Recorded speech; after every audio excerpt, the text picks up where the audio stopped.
Yeah, I'm trimming off the hardy begonia that exists in the pots because it dies back, as you can see. And I'm going to put the pot in the greenhouse, and I can add some more. It's got some basic New Guinea impatiens here, so I'm going to put these in the greenhouse. And I've got some pads here because these pots have to be protected. Yeah, that one I had to aggressively cut it down, but it'll come back. I mean, that whole plant was from this year. I mean, it was just a few It was like things at 4 or 5 feet tall, wasn't it? Well, yeah, it got huge. So I'll cut these back. This is the Persian shield that was 4 or 5 feet tall. Yeah. We made that from cuttings from a couple of years ago. And this is a chicken gizzard, Larry? Yeah, that's chicken gizzard. Yeah, I'm gonna keep that. I'll cut it back eventually, but I'll make cuttings off of it. That'll be color all summer long. Oh yeah, it was wonderful. And it does all right in shade too, doesn't it? Yeah, yeah. And this one. So Larry uses a lot of pots in the garden and rail boxes so that as soon as Spring we bring these back out, and so you have some instant baseline plants in the pots, and then you add some stuff to it. This pot's got some ivy to it, which makes it interesting. It drapes over the edge. Of course, it's grown, to say the least. And we'll trim that back off. I mean, this ivy, it's not hardy. I mean, I thought about trying to leave some of it out because I've got pots, nothing but ivy. That one's taking root. This is money plant.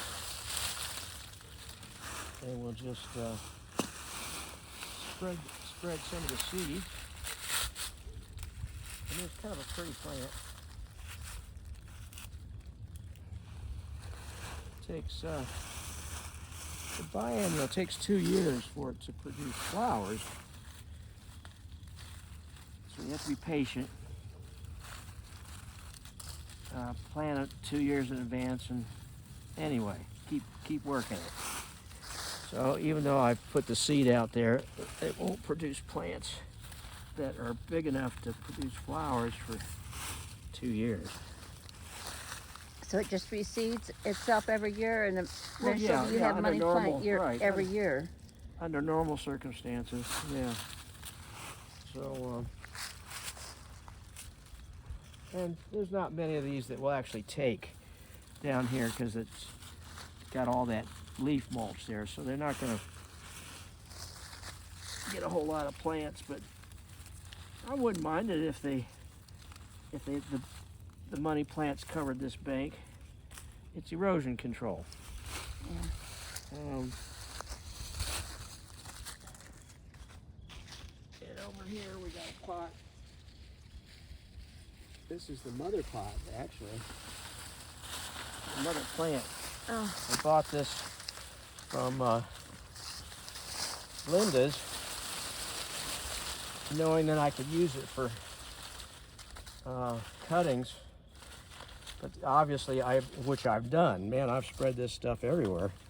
And the original mother plant obviously has gotten big. Look at how healthy the leaves are. Oh, it is. It does really well here. Oh, it does, in shade. I'm just shaking off some of the leaves. Don't need all those extra leaves in the greenhouse.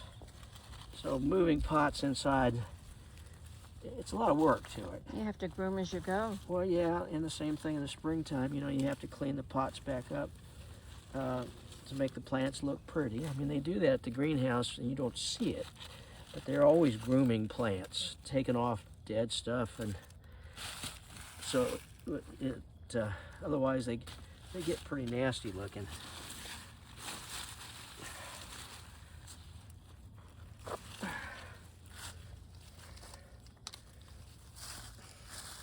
But yeah, I can make a lot of cuttings from this one.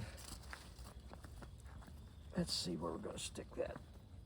I guess I'll just stick it right in there. Well, I think that's about all I'm going to get in this trailer load. Okay. It's all right. Yeah. That's good. Well, thank you, Larry. Thank you for sharing. Yeah.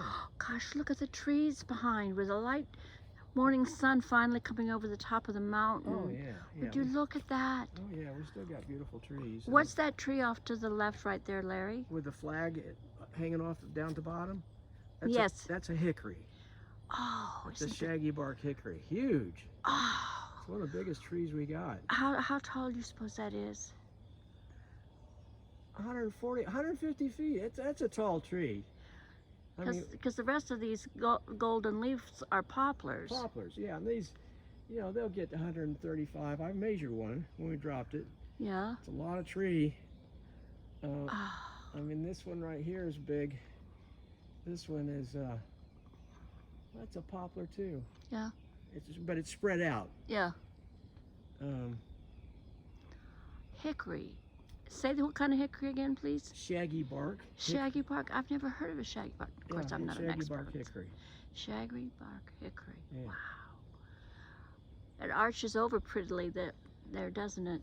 Well, it does. Yeah, it's a magnificent tree. All these trees grew tall because they were so close together. So they didn't branch out. But the growth habit would be totally different if it was out in the middle of a field. Right. Every tree has its shape, but they would all branch out differently if they weren't shaded out by other trees. Well, they have to work in coordination with the other trees, and their canopies kind of all blend in together. Well, thank you for sharing that, Larry. We appreciate. So this is going to go up to the greenhouse. Now, as far as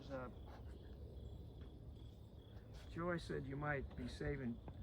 You're going to turn some of your pots, so you've got plants in. You're going to plant